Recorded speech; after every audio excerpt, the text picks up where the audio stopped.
मरुधर का सौदागर राजस्थान के मरुधरपुर नामक गांव में एक धनी व्यापारी सेठ रहता था। वह दूर दूर तक अपने व्यापार और अपार संपत्ति के लिए प्रसिद्ध था। उसके पास ऊंटों के कारवां थे जो रेशम, मसाले और आभूषण लेकर शहरों तक जाते थे। लेकिन जितना धन बढ़ता गया, उतना ही सेठ का लालच भी बढ़ता गया। उसे हमेशा डर लगा रहता कि कहीं कोई उसका धन न छीन ले। उसी गांव में एक किसान रहता था। किसान गरीब था, लेकिन खुशहाल था। वह अपनी पत्नी और एक बेटे के साथ एक छोटी सी झोपड़ी में रहता था। उसकी बंजर जमीन थी, लेकिन वह मेहनत करता और जितना मिलता उसमें संतोष रखता। सेठ ने कई बार देखा कि किसान दिन भर मेहनत करता, शाम को अपनी पत्नी और बच्चे के साथ बैठकर राजस्थानी गीत गाता और सुकून से सो जाता। यह देखकर सेठ हैरान था। सेठ ने एक दिन सोचा, अगर इसे भी धन मिल जाए तो इसकी खुशी कहां तक रहती है, देखता हूं। एक दिन सेठ ने किसान को बुलाया और कहा, यह मेरी तरफ से उपहार है।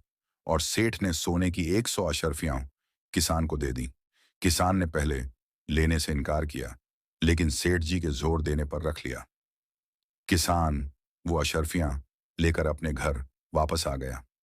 उस रात किसान सुकून से सो नहीं पाया। हर आवाज उसे चोरों की लग रही थी। उसने अशर्फियों की थैली चारों ओर छिपाने की कोशिश की, कभी अनाज में, कभी घड़े में, तो कभी बक्से में। लेकिन चैन नहीं आया। वह बार बार जागता और देखता कि कोई उसे लूटने तो नहीं आ गया। जैसे तैसे सुबह हुई। सुबह होते ही किसान सेठ के पास पहुंचा और कहा, सेठ जी, ये दौलत मैं नहीं रख सकता। ये सोना मेरी खुशी छीन रहा है। मेरी सच्ची अमीरी मेरी शांति है, जो इस दौलत से नहीं मिल सकती। सेठ को पहली बार एहसास हुआ कि असली खुशी धन में नहीं, बल्कि संतोष में है।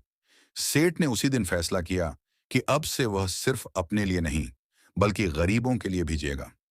और फिर सेठ ने अपनी संपत्ति का एक हिस्सा गरीबों में बांट दिया। फिर सेठ भी सुकून से सोने लगा। सीख, सच्ची अमीरी धन से नहीं, संतोष से आती है।